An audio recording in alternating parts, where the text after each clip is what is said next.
Good afternoon. Thank you all for coming. This is our focus on entrepreneurship, and we've got a nice panel here. And we want to have, we're going to hear from the panel for a little bit, and then we'd really like to have an interactive session where you bring your questions. What does it mean to be an entrepreneur? How do you get going? And so we'll have a moderator. We'll hear a few comments from our dean to get us kicked off. But let me introduce our panelists and then turn it over to Dean Lucy Flesch. So following the order of the pictures up on the screen, to my immediate right, Professor Snaket from Computer Science. He is the Chief Research Officer for a startup called Supra. And next to him is Professor Andrea Kasinski from our Biological Sciences Department. And she is a co-founder of LigamiR Therapeutics. And then Manav Bokinala is a sophomore. He's on leave. He's a computer science undergrad, and he is on leave. He's starting up his own company. He's been working at it for a couple of years. It's called Vly.ai. You'll hear more about that. And then next to him is Snaket Naik. He is a 2001 or 2 computer science master's. 2001 master's degree in computer science. Has worked in several startups. Currently is the CEO and founder of Palosade. And then Jackie Magno on the far left is one of the members of the Dean's Leadership Council, and she is a graduate of our chemistry department and also from the Daniel School of Business. She's the managing director of Golden Seeds, also one of the leaders of the SVBIG organization. And then our moderator today will be Bruce Schechter, one of the co-founders of SVBIG, and also a distinguished graduate of our physics department and mathematics. So now for some opening remarks, I'll turn it over to Dean Lucy Flesch. Thank you, Randy. I want to welcome everyone here today. I think it hasn't even been 24 hours yet, but we're going to have 24 hours of great conversations around entrepreneurships, around startups. And one thing that I keep hearing as we go throughout the day is that startups and entrepreneurship is a very different beast from academia, and it requires us to think out of the box, to be quick, be agile, and that's a little bit of a different way of thinking than we tend to do maybe up here in the ivory tower. And so I'm just so thrilled that we can have our alumni, some current faculty and students come and talk to us about new ways of thinking about their experiences and hopefully motivate others to take their ideas and do great and big things. So I'm really excited for this panel, and I want to thank all of you for coming back to Purdue, for staying at Purdue, and for being part of this. So I will turn it over to Bruce. Thank you.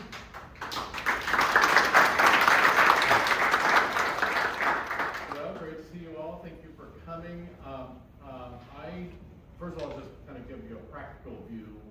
Our intent here is we're going to interact with each other for 1/2 hour, and then we'll take half an hour where we're going to focus on everything you want to talk about. But that being said, to be honest, if you want to jump in and ask questions or disagree with what we're saying, I would welcome that because we love dialogue.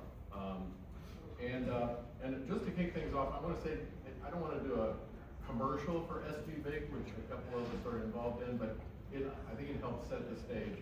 Jackie and I are involved in this group called SVBIG in Silicon Valley, and for any of you who don't know about it, we have an organization of Purdue alumni in Silicon Valley, a great, all a group of hand-picked people who have expertise one way or another in the startup world.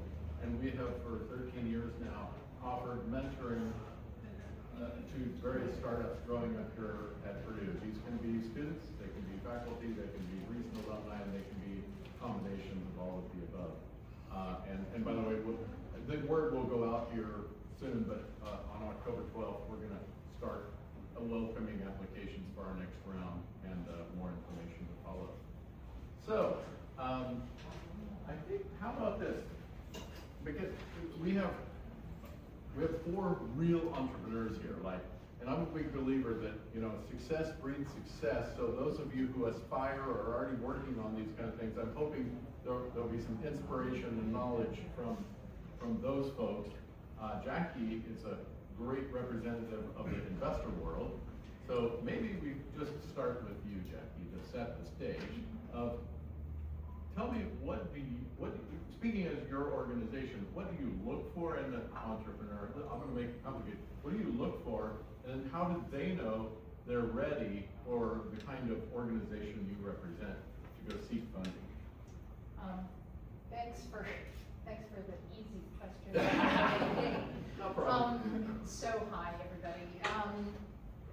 So the question about when are entrepreneurs ready for angel or venture funding is a really great question, because you have to think about what is it that you're selling. Oftentimes, entrepreneurs will start their pitch to an investor with, this is my product, this is my solution, isn't it great? And what's really interesting is investors are looking at return on investment. So I don't really want to know what your product does. I want to know how you're going to commercialize it, how quickly you're going to acquire customers, how quickly you're going to generate revenue, how quickly are you going to be, cash flow positive, those sorts of things. And then, of course, what's your exit plan? How are you going to have that triggering event that's going to get me my money back? So the thing that I really enjoy about working with SVBIG is it gives me an opportunity to mentor entrepreneurs from that initial ideation stage into the, now I'm ready to do a pitch with an investor. Because it's that formative stage that is so important, and I suspect many of you here, I think the people in the panel have sort of gotten past that, but I think a lot of people we've been talking to over the last couple of days are at that sort of ideation stage. So don't look for money until you really have a minimum viable product, you have at least a beta customer, and you have some idea on how you're going to start to generate revenue. That really is where you need to be. Great, okay. Now moving to our entrepreneurs, I think there are a number of faculty in the room. So, we have 2 faculty entrepreneurs and 2, out in the world alumni sort of entrepreneurs. So faculty, I know from lots of conversations we're having, there's a lot of questions about how do faculty involve themselves in entrepreneurship, because you got a very busy day job going on at the same time. And maybe we can get some wisdom from Andrea first. And I know it's a real learning experience. So what have you learned that might shed some light for any other aspiring faculty entrepreneurs? Yeah, thanks, Bruce, and thank you all for being here. So I think it's a challenging question as well.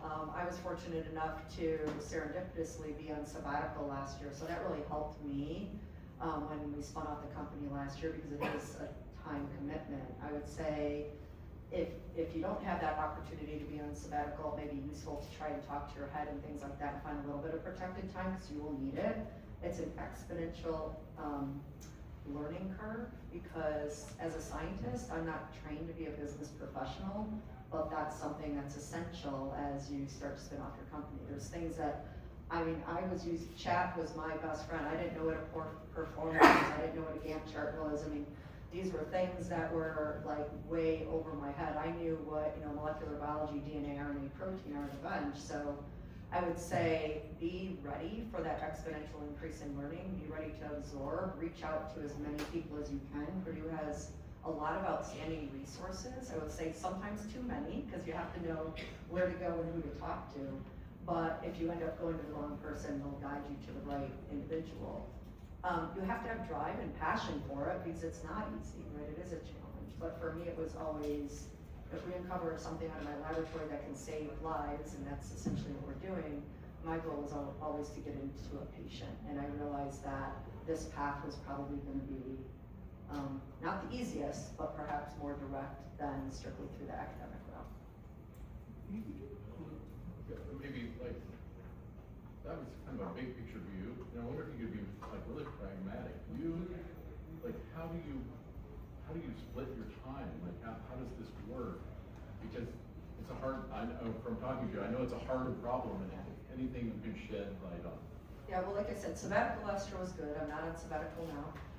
But I do believe, and maybe Lucy can correct me if I'm wrong, that Purdue, at least maybe in our department, allows 8 days a year, or that may be more for protected time, that you can say that you're engaging with your company at an executive level position or whatever that might be. Like on my calendar, as far as balancing time, it's not easy. I mean, my calendar is solid red. I mean, from morning to night. So, I mean, a lot of my, I would say, free time is spent contributing to either the company or at night, maybe doing things that I should have been doing during the day for my academic position because the company was drawing me in during the daytime. So I'm writing grants for the company, I'm writing grants for my lab, right? So I mean, kind of doing both. I'm meeting with investors, I'm traveling, meeting with my co-founder. So these things take time, and I think it's just a matter of finding that time. I don't know how it happens, but it does.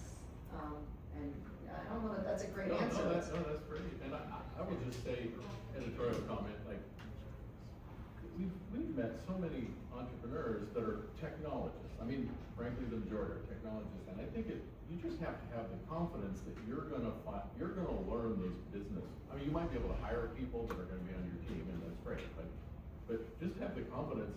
Obviously, you probably didn't think you were gonna be able to do it well, but now you probably feel way more comfortable. I don't know about that, but I will say that I've had really great mentors. So when you find somebody that's a good mentor, stick with them. I'm part of the SVBIG program, so I have a mentor team of 4 that are not life scientists necessarily. Some aren't. But just their expertise in the business world is really helping me. So if you can find somebody that has the knowledge, of course you still need to learn it, but they can also direct you. So I think that's really important. It saves time. Okay, so Snaket, I would, in my words, you tell me, but in my words, you have a whole different model of how you're engaged with the company, and I just think we should think about all the ways that professors can be involved in companies. So maybe just a few words about what your company is and in your role, but like, yeah, how are you different maybe than others? So Andrea did provided nice interesting points. Let me see what I can add. So before that, big background. So I work as a chief research officer, so I'm still doing very much research, but I do have to get involved quite a lot with the production. I finally see my job at my company is make sure that the bad ideas should stop fast. So that's how I get my job in general. But just to provide more background, right? So I started to engage with my co-founder for my startup in 2020 in the middle of COVID year, when we started to interact to see that if we are really matching to each other, that we can work with him. I did try in 2018 or something like that, where somebody was trying to get me involved in the more like a CEO role, but I realized that actually I'm not so much CEO material. I mean, I'll put it this way, it required huge commitment if you are the one who is going to take that job, being a CEO, or you're building business where you talk to VCs or whatsoever. I realized that I could do it, but it's just like I have to give up quite a lot of soul, like my research in that. But then when I started talking to Leila, then it became clear to me that I need to focus on ideas and execution while they take care of the business. I found that to be nice. So I first worked more like a consultant for them. Again, Purdue do, so those who are faculty member, Purdue do have a mechanism where you work as a consultant and work for 1 day in a week and during the summer on that. I must thank Professor Mike Atala, who has experience in that. And I bothered him more than one time to understand ifs and buts in that case. So we have resources available like that on the campus. And then in 2022, they asked me, hey, why don't you join full time? And I converted my sabbatical to took a leave, and thanks to the department and to Purdue that so I could extend it for 2 years. So 2 years I could fully work over there. And now again, very unique at Purdue, I haven't seen many of the universities allow that. For last 2 years, I'm now working 50% at Purdue and 50% at startup, so that I can still continue to do my research in the department and have my group and teach. And also half of the time I continue to work for my startup where we continue to build and have make sure that the right IPs are assigned whatever. So Purdue works, SPS works, Fabrics with me on that topics. Now with respect to time management, the question came, right? It's a very interesting question. For me, somehow it just worked out in the morning and at night I work for a company, and afternoon I show up in the office. So that's how it typically worked out for me. The important thing I want to say, like adding to what Andrea said, that indeed it's a completely different ball game because sometimes I like my idea is really good, but it's not what the clients, users they want, and explaining them and understanding the need, what's going to be successful market is take a lot of practice. I see incident with myself as well as with many other professors who are in similar space. I work in blockchain space, and there are a lot of faculty members all through US who work in that space.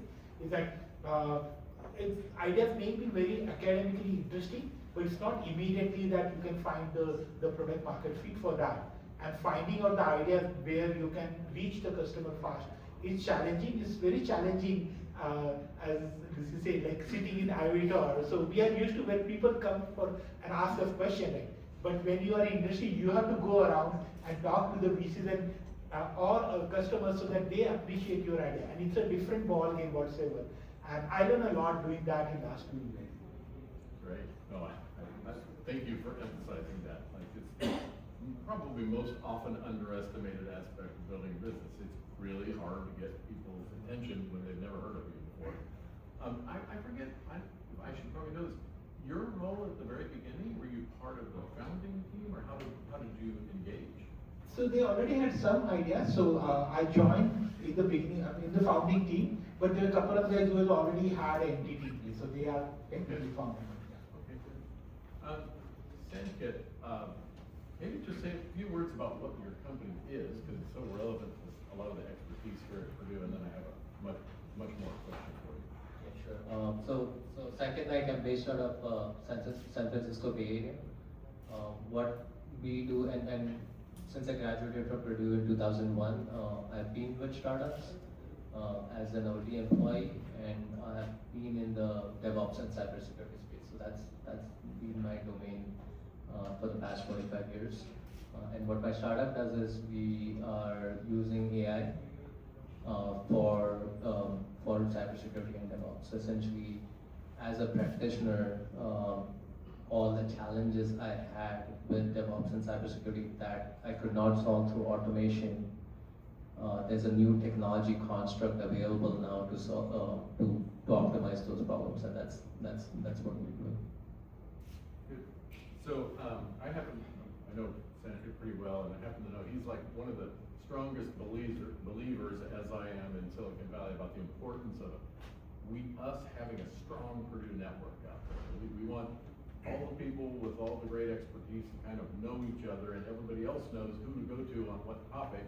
And of course, we hope that's true here on campus, and that this is replicated in every geography around the world. And it's a grand vision, and that will really help fuel Purdue as a hotbed of entrepreneurship. So my question for you is, has the Purdue network helped you build this company, or has it helped you? How? Or how do you wish it would help you, and how?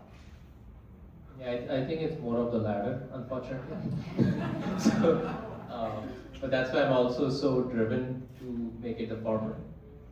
And there's an interesting story I tell people that there's different things that motivate you. The part that keeps bringing you back to Purdue or connecting with Purdue people, trying to give back is gratitude. Right? Purdue made me who I am, and I have that gratitude and try to give back and help others.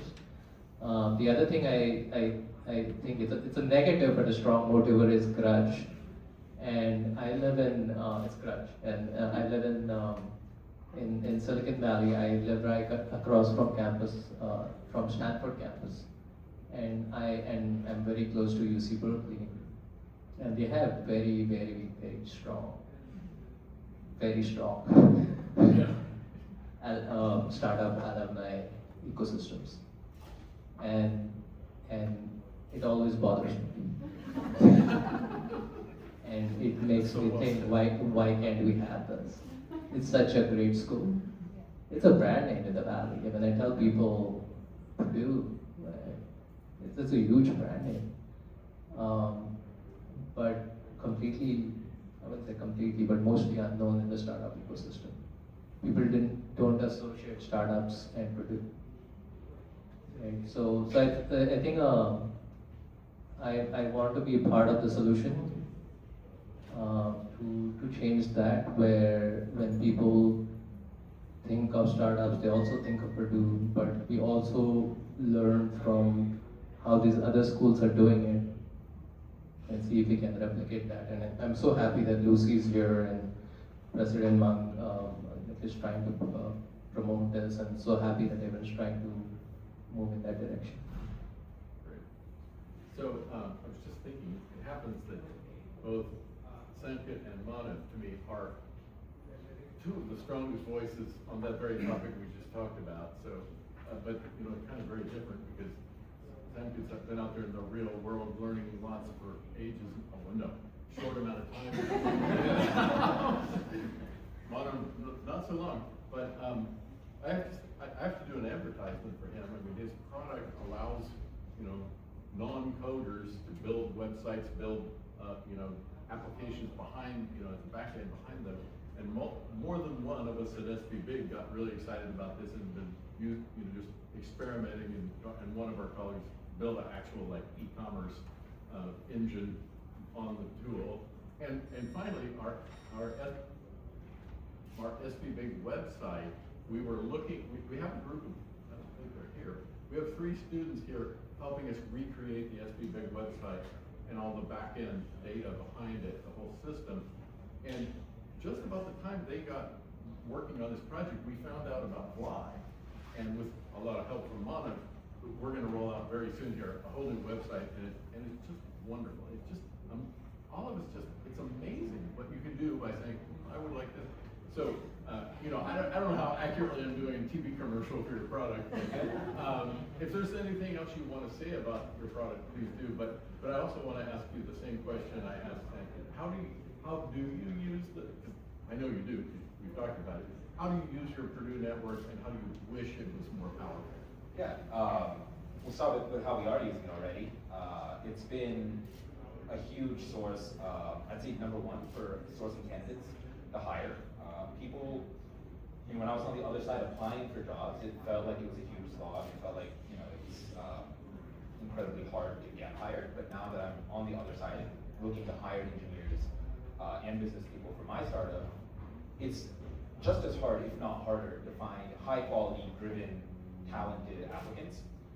And so I think the #1 way that we're leveraging that is by hiring out of the Purdue network, whether it's clubs that I was involved with on campus. We are hiring out of other clubs who've approached us, trying to place their students at internships, and also getting applicants from the alumni network, because you know that they have that Purdue grit, which has become now almost common vocab in Silicon Valley. And then beyond that, organizations like SVBIG have given us probably 3 out of our 10 biggest enterprise customers. So people who, Purdue alumni run very many successful businesses out in the world, and a lot of them become customers of ours, in no small part thanks to your advertisement. And then I'd say the final part is also the investors. It's starting to grow. It's not as big as we like it, but in fact, I'm meeting with Tyler from a VC firm that Bruce introduced me to in a couple days. And so I'd say that's how we're starting to use it. But I'd really love to see a lot more support for early stage companies. Again, I have friends who are undergrads and recent grads at Stanford and Berkeley, and when they have an idea for a company they want to build, they have a list of 100 people they can call up who will give them their first $100,000 of backing with almost no questions asked, a list of investors to go hit up for the next rounds, technical mentors, their first customers, and we didn't really have that from the Purdue network. So I'd love to see people in this community who are supporting the very early stages of startups. And we could have. Yeah. Absolutely. Yeah. And hang on a few years. Absolutely. I mean, SVBIG is a great place to meet them, but frankly, I didn't know they existed until about a year into building this company. Right. And of course, it shouldn't just depend on SVBIG. It should just Yeah. all of it. Great. By the way, we haven't had any questions yet. I still have a few more things I'd love to talk about, but, I hope you're, getting your questions ready. Anything burning yet? Great.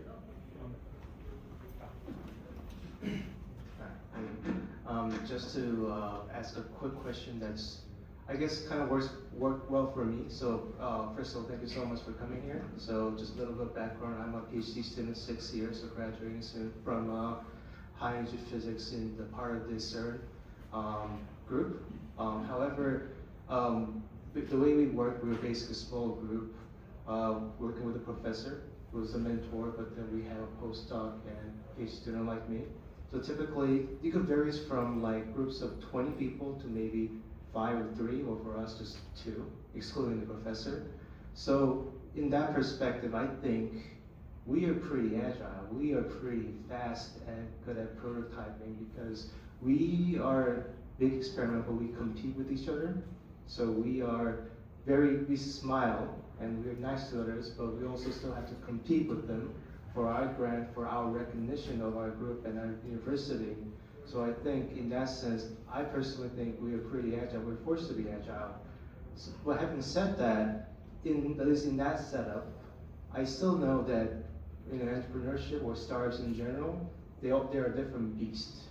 But then I'm just wondering, comparing groups like us, who are academics, so you still have to be transparent, you still also compete, what would be the key precise details that differentiate between our group to startups, that defines startups? Thank you. Anybody want to take that on? Yeah, and I'm sorry, I'm getting repetitive. This is my 5th event in the past 2 days, and I see a lot of familiar faces. So some of you are hearing this for the 3rd time. Actually, it's a very simple answer. Startups are for-profit ventures. That's pretty much it. That's the biggest differentiator. So everything else could be a non-profit, could be a hobby, could be passion project, but startups are purely, exactly what Jackie said, it's working backward from the business model. So I think that's my short answer. That kind of drives everything that we do. I can give it a little shot. So going back to what I said earlier, one of the things about startups is they're not a solution looking for a problem, but rather they are a customer problem looking for a solution. So everything you do, you start from the customer's point of view. And I think that that's one of the fundamental changes that you need to make when you're moving from the world of academia into the world of enterprise, right? Is that you really have to pivot. It's not about the cool technology, it's not about the science necessarily, it's about what's the problem that we're trying to solve. And I think Andrea pointed to that when she said, and we're working on something that's going to save lives. That is something that, us mentors get really excited about because we can get right behind that, right? So anything where there's a fundamental problem where you can make a quantum impact on solving that. And I'll add one comment to that. Something that I've learned is that it's also, and I think we do this in academia too, but more so in this industry position, you have to sell your science, you have to be able to sell yourself, sell your product, and the sales pitch is absolutely different than an academic sales pitch. And I think that goes back to what Jackie was saying. You have to think about who your consumer is. It's not the NIH, it's not the NSF. Let me jump. Oh, sure. Yeah, I actually have a question about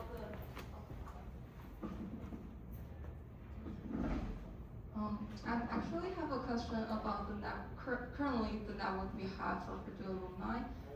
Are we going to build develop network like Berkeley, or we already have the mentorship system for the startup?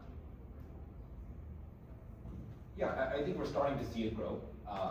SVBIG is probably one of the best examples based in the Valley.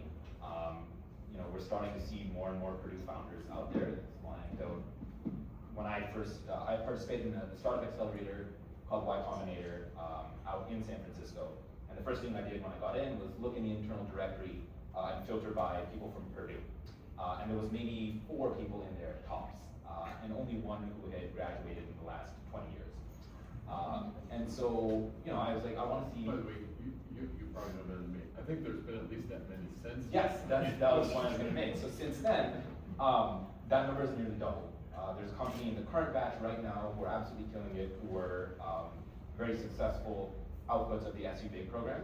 And so now there's maybe like 4 or 5 of us out there, and we are now the network in the Bay.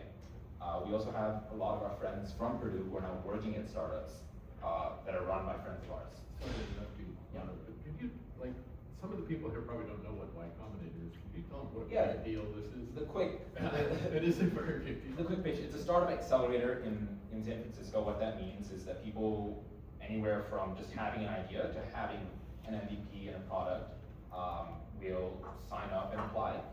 And a couple companies get in every batch, and they give you a small amount of initial seed investment, but then also a ton of resources and connections to people in the Silicon Valley startup scene that is tremendously helpful for building your company, raising money, and anything you need to do. So there's some pretty big names that came out of it. Airbnb and DoorDash are some of the big ones. OpenAI used to be very closely associated with YC. And so now we have a lot of Purdue folks starting to take interest in the program, getting in, building successful companies, and they are the people that you should be reaching out to if you have an interest in coming out to the Valley and building a startup. So let me just add one comment to that, because your question's a really good one. And we've been spending a lot of time talking about Silicon Valley. And let me just share, and Lucy, you're gonna have to correct me on this, but if you look at the number of students that come to the College of Science, mainly the most populous group is from the state of Indiana. The second largest state that's represented is California.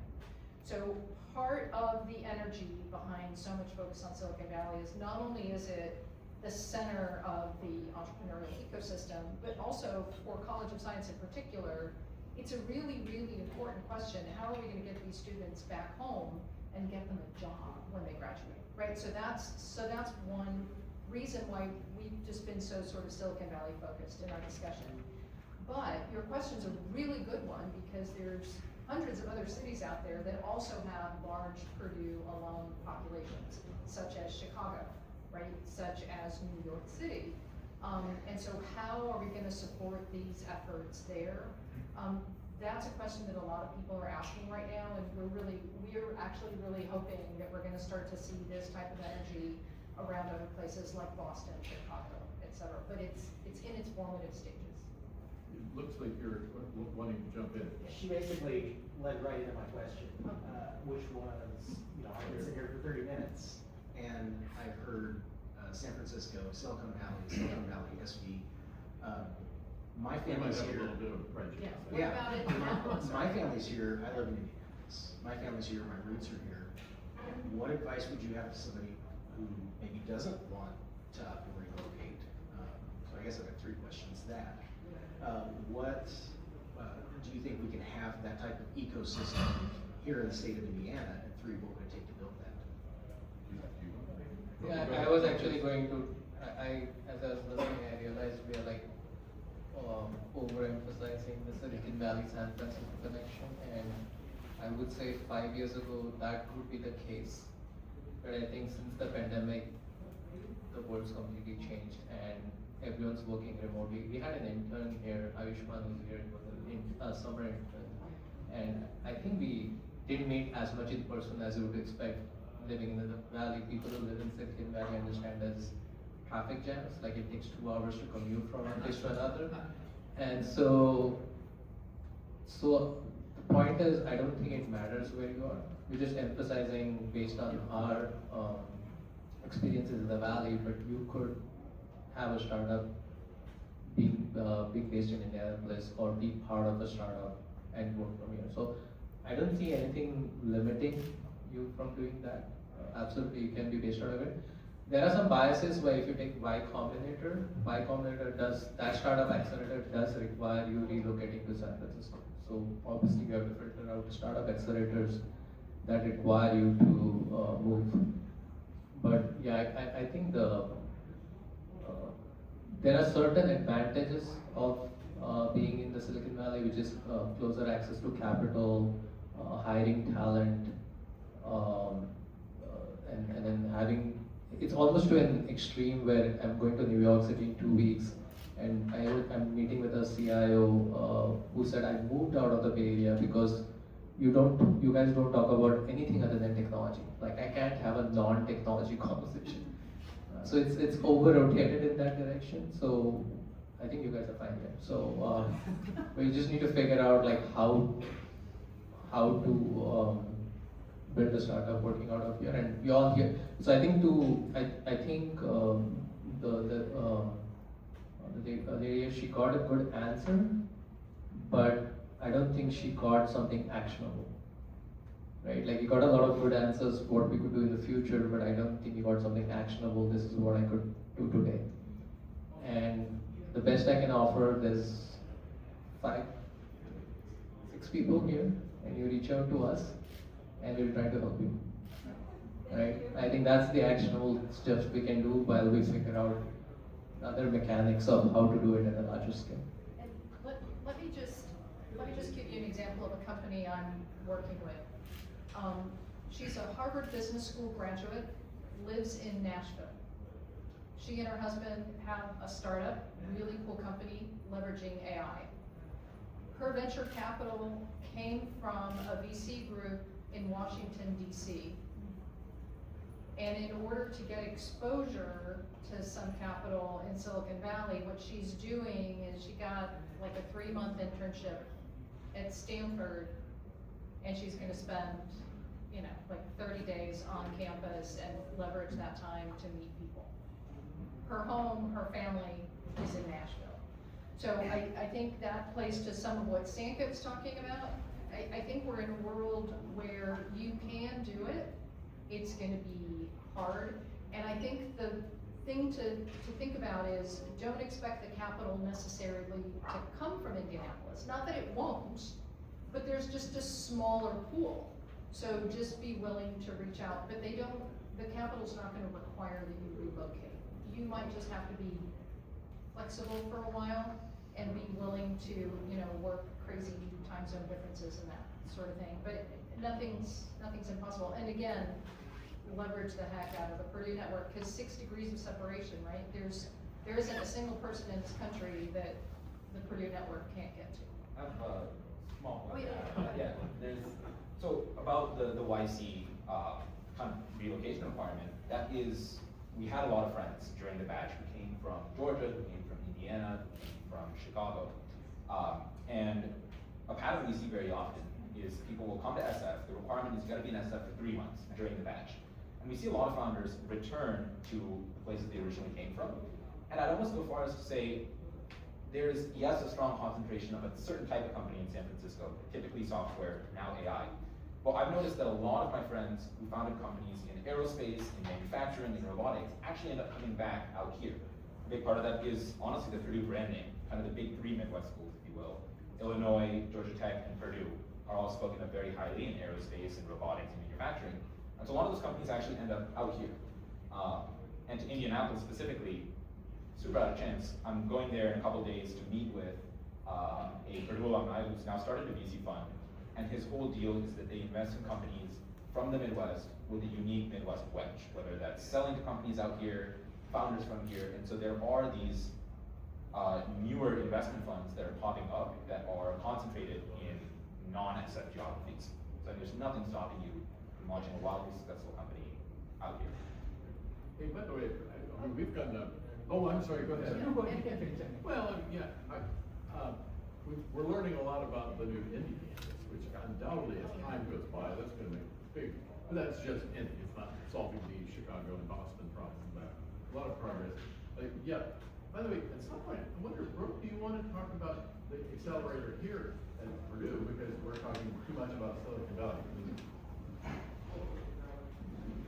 I'll be the proponent for Go West Lafayette, Indiana, right?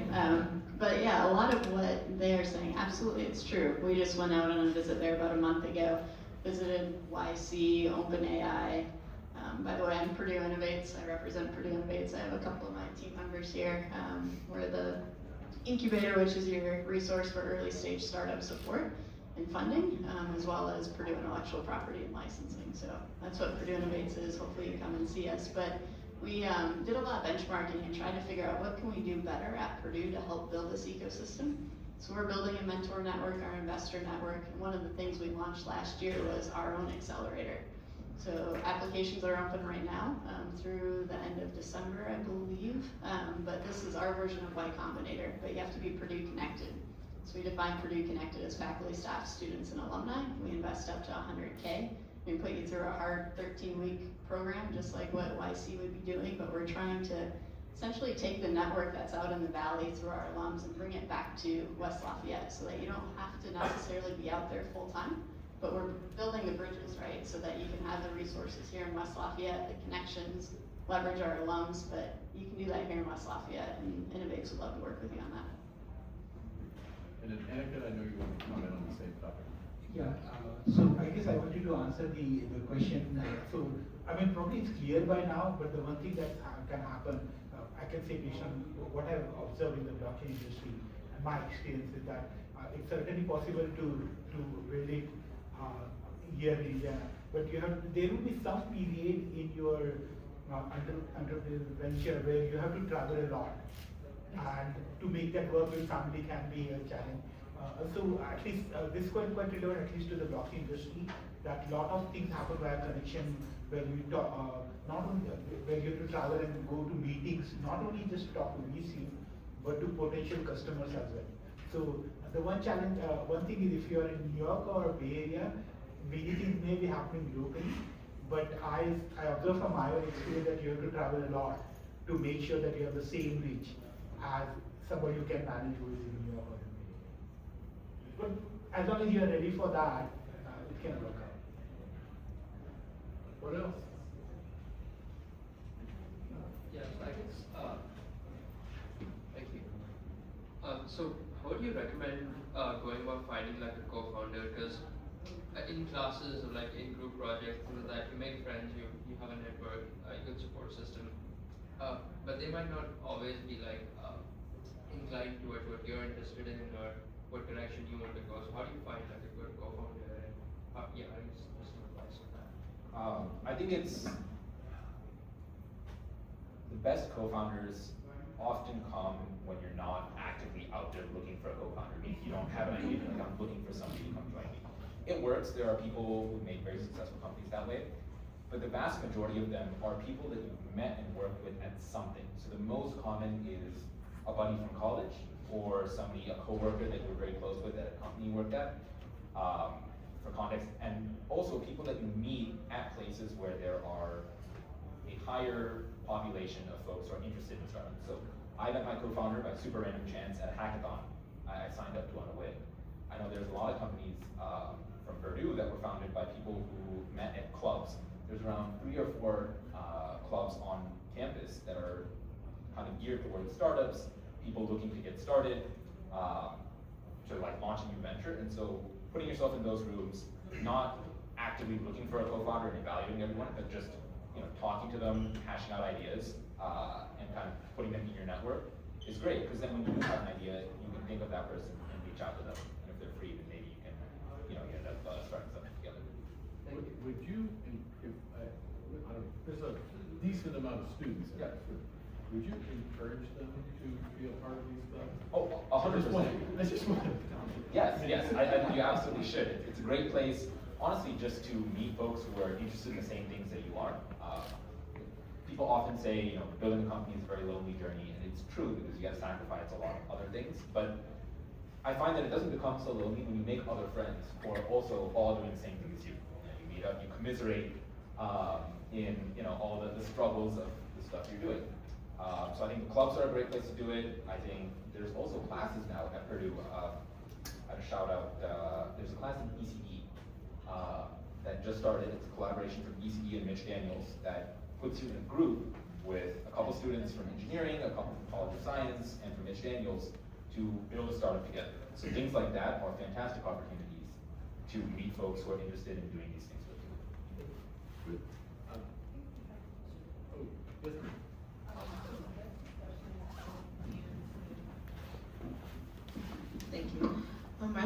one is, as a student, how is it juggling like your academics and startup? And follow-up question is, like, what sacrifices did you kind of have to make in your academics for the sake of your startup? Well, so I'll speak on my own behalf and on some other friends as well. So when I started the company, I started it over the summer, so that helped a ton, obviously. I was taking some online classes at Purdue, but that did help me a lot in having a lot of free time. And then I ended up making the decision to take leave from the department to go full-time on the startup. Not everybody does it, but kind of the scale that we've chosen, going down the path of building a venture scale startup, means that we have to devote 100% of the time to this. That being said, the other two YC founders, they actually were working on their company for a whole year while they were here in West Lafayette attending classes. And a lot like our faculty mentioned, it's using the nighttime to your advantage. Kind of some of the sacrifices, you maybe won't be able to go out as much, you won't be able to see your friends and find free time to go outside and do those things. But if you're interested in what you're doing, it never feels once like you are sacrificing, because you're enjoying what you do. So I'd say if you find something that you're truly passionate about, that you enjoy building, it's going to feel like you are enjoying yourself the whole time. By the way, I talk to so many students, and I always ask this question, and the answers don't convince. I mean, I'm just amazed that they do it, and therefore I'm wondering, is there any student in here from personal experience wants to explain how they do it? I mean, I know there's students who. There's a lot of work. Yeah. Anybody want to comment? Give inspiration to your colleagues? Okay. Well, yeah. Yes, sir. So it's not necessarily a startup idea, but it was a side project I was seriously considering. That did use AI in some form as a side research project that I was very interested in. My justification was, our group uses AI a lot. That's one of our best ways to improve. It's nothing fancy. There's no transformers involved typically, but still very interesting. So what I wanted to do was pick one of the more interesting looking projects and try to recreate it. And maybe there's some application, so be it, but I found it very interesting. One thing I will say is that maybe coming from a PhD student, so this is a little different. Juggling your life is hard. You have to do it very seriously.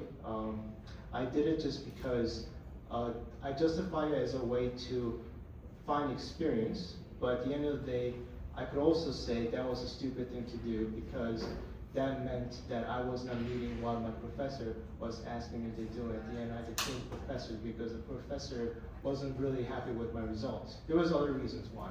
So you have to realize that there are sacrifices, and you have to make some efficient decisions. Maybe the work that you're doing can be both for your classes and maybe your senior project that could also work as your side hustle project that can also be part of an MVP. But you have to be efficient about it, and you have to calmly sleep on that decision and think about it many times. That's what I'll say. On that note, I want to shout out one pragmatic way to do this, which is that Purdue has a fantastic program for internships, and I guess we call them co-ops or externships. But the College of Engineering and the College of Science have very strong support for you taking a whole semester to go and work at a company. Full-time, you get credit for it, I believe, and you can come right back and pick up your studies right where you left off. And that is a fantastic way to get experience in the world. I've seen a lot of students come out to either Silicon Valley or to Chicago and work for a semester at a startup, which is often where they end up meeting co-founders, but also on the side, work on their own projects. Because you're only working in those companies 8 hours a day, which leaves you many hours to go and build your own thing. And I think one of the most valuable things about that, especially if you're in a startup hotspot, is that you are now in a location where there's plenty of people who want to work with you, who want to buy your product, who want to invest in you. Your studies are still just where they are if you want to come back after that semester. And you are building real-world career experience that is going to be super valuable to you in the future. So it's a very pragmatic way to get started with something without totally disrupting your education. Yeah. This will probably only work for a small subset of people and situations, but I found it helpful to have certain days for certain things. When I'm working on an open source project or my PhD research or a class or whatever, it's helpful for me to spend 6 or 7 hours on this task rather than switching more often. And doing that after a good night's sleep is a good way to kind of organize that, at least for me. Maybe, let me try one more time on this. Does anybody want to talk about their experience on an actual startup?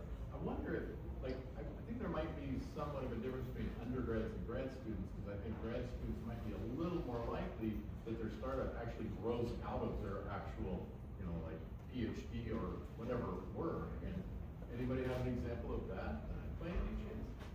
Good, I was hoping you'd raise your hand, because we've talked about it. Hi, I'm Pran. I am I build computer vision solutions, so I teach computers how to see things.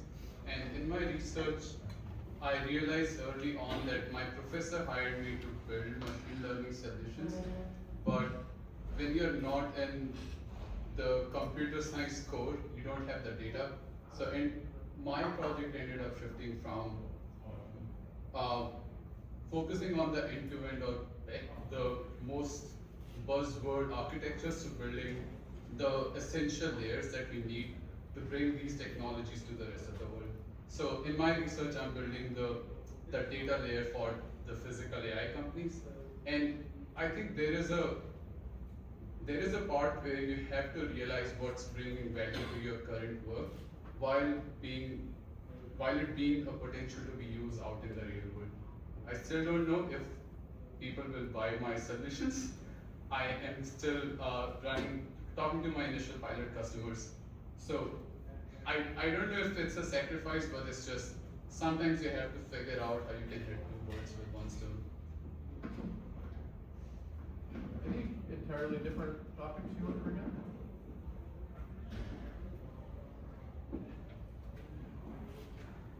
I apologize if I'm double dipping here, but Triples. This unfortunately is not as precise as I would like to. However, I've done this many times and personally, because in my personal experience, I found it useful to ask this kind of questions with a little twist, which is, what is your favorite book or podcast or some kind of blog, but with the priority that not necessarily because you liked it the most, but because you had the most precise, structured reason why you liked it, or maybe you disliked it. Oh, that's a good one. Who all has a favorite? So I did this student AMA yesterday, and I gave them a long list of books to read. Especially if you want to do a B2B startup, I'll do a LinkedIn post, I promise. But essentially, there's quite a few in the software. Are you in the software space? Yep. Okay. So software space, there's a few essential reads I encourage you to read. So there's the Lean Startup. There's founding sales, especially for technical founders learning to do sales. Try to remember, there's the MOM test for doing user experience testing. There's a couple of others that I rattled out, I think 6 books yesterday, so I'll do more posts. But I would say I highly encourage you to read these so that you generally want to learn how things work, and there's a lot of things you will learn experientially, but you want to avoid minimize the whole startup game. The VC game is de-risking things. You want to make bold bets, but de-risk them as much as possible. And one of them, as Andrea had said earlier, is teaching yourself the rules of the game. And startups work on margins, which is you understand the rules and processes, but you're always playing on the margins. So you need to know the rules to know when to follow them and when to break them. I think you need to read a lot of these books to make sure you understand how things work, not stumble into them. You know, can I throw in one? To me, it's such a great question, but it also depends so much on where you are and where you're in the whole sequence of building a startup. I'll just mention, because a lot of you, if you build a company, it's probably you're at the beginning of the company. And my current favorite book on that topic is called The Cold Start Problem. And this is a partner at Andreessen Horowitz wrote this book. He analyzed all the big, famous recent companies and how did they get by the fact that when they launched their company, nobody had ever heard of them, and nobody wants to do business with somebody they've never heard of. And all these companies, they just had various tricks they used to get past that problem. So that's mine. Hey, Randy, I know you're concerned about me keeping on schedule, but since we started late, do we get to run a little late or? Want to go a couple more minutes, take another question? Yeah, maybe 5 more minutes. Let's get some good questions. While we wait for a question. Yeah, another, first of all, Founding Sales, excellent book. Start of our YC batch, everybody was gifted a copy. You have to read this. Another blog, just wanted to shout out, Paul Graham, he's the founder of YC, he's been a legend in the Silicon Valley investment scene for a long time. He also has an excellent blog with some very hand-wavy abstract thoughts, but also very pragmatic advice on launch companies. Yeah, thank you. I guess another question I had was, so I know you mentioned the Cold Start book, but I guess what advice would you have for like sort of selling your initial product or yourself, maybe even to like bigger companies, like how do you get them to onboard your product? Maybe I can get started, which is also relevant to the previous question. So it can be very nice that you actually start to listen to how the people that you're going to talk to VC in their language, like what they understand. Because I find as somebody who comes from very academic background, I have to spend a lot of time to and put effort so that I can speak in their language. So listening to the reading of blogs and Medium posts, listening to podcasts, all these things I found to be quite useful so that actually I can understand how can I take my idea and bring them very close to so that they can understand that really well. So that can be quite important to try to look for how they can understand your idea well, even before you reach them. Yeah, I can just briefly comment on that, and I think we've hit on this before, is that you have to start with a problem that needs solving. If you don't have that, nobody's going to listen to you, right? And I think Jackie mentioned that as well, because this is a financial investment. So. Okay, last question. So when I think of tech startups in particular, and that's the space I'm in software, part of that pitch has to include an exit plan. Usually I think of an exit plan, it's often selling to a FANG company or something like that, but what alternatives are there to those exits? Well, I'll start with one of them. I'm sure Jackie has seen many more. I can give you a list. Yeah, I'd say my company, we are the most traditional venture scale company. We are taking on venture capital, and what that means at its core is an incredibly outsized exit. They want to see exponential growth. Linear is not good enough. You can't just double every year. It has to be super exponential. And for us, like the exit plan is to IPO. That's what venture capitalists want to see, specifically venture capital. But it's hardly the only exit strategy. So I'm sure, Jackie, you've seen plenty more. Yeah, actually, it's really interesting. We look at our exit data year over year, and we have various categories. IPO did really, really well a couple of years ago.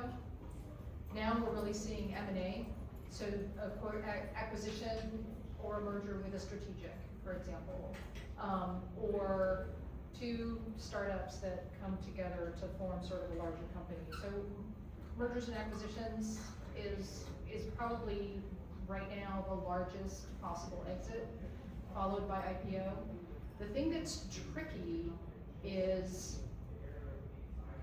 each of these can be a minefield. So like the price of the share the day that you announce your IPO and the price of the share a week later can be drastically different.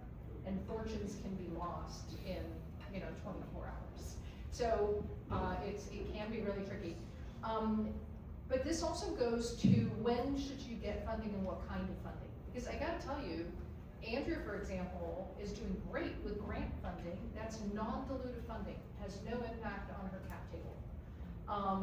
And that, in drug development, it's really kind of a different game in terms of what your exit's gonna look like, because you're gonna sell your licensing, or potentially you're gonna be acquired by a pharma company. You may do this before or after clinical trials. So it's really sector and situation dependent. And if you have what I like to call a lifestyle company, a company that's not gonna see this sort of exponential growth, but is gonna feed you and your family for a really long time, and you're gonna have a really happy life, take out a loan. Do not go for equity funding, right? Take out a loan and then just grow nicely from your revenues. So what your exit looks like really depends on what your company is, what you want your company to be, and then also what investors you seek out. Okay. I want to really re-emphasize that entrepreneurship does not equal VC funded companies. That's a very, very, very small portion of that. And when I came out here 2 years ago at an entrepreneurship event, and I talked to a lot of students, they had great ideas. A lot of them were a few $1 billion ideas. Almost none of them were billion dollar ideas, and that's okay. You do not have to build at venture scale. You can have something that's a smaller scale and still substantially successful, especially if you haven't given up ownership in the company. So that's okay too. I think both things are okay. But my other piece of advice to your question is, I think, and this is my experience working at multiple startups and as a founder, don't think about exit. Because essentially, we humans are just wired that way, that we get what we focus on. So if you're gonna focus on the exit, then you're gonna fail on execution. So set up a big, hairy, audacious goal and just keep going at it. Everything starts falling in place. As everyone has emphasized here, it's about sales. Revenue solves a lot of problems.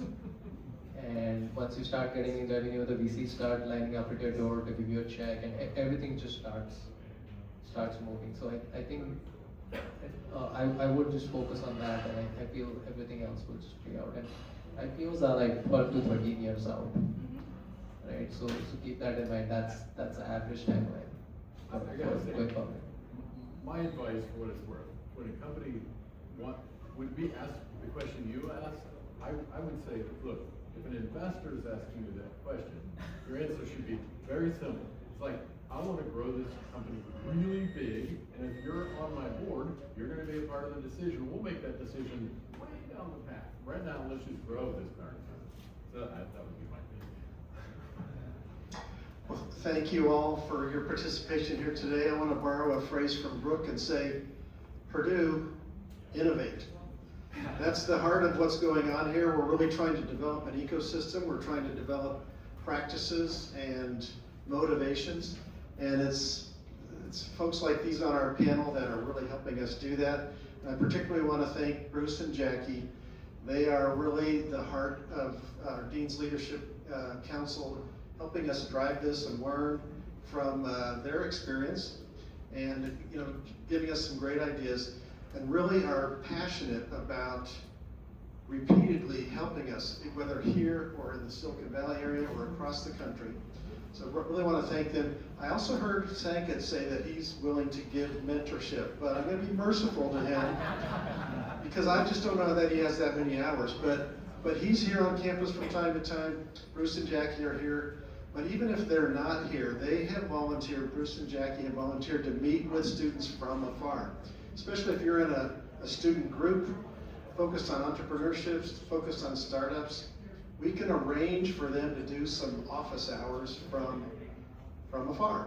So if you have an interest in that, or if you're one of the groups that I spoke to at the John Fair, please come up and introduce yourselves. Make a connection, because they're here to help. So thank you so much. We will be, I hope I speak for all of you, we're going to be around for quite a while.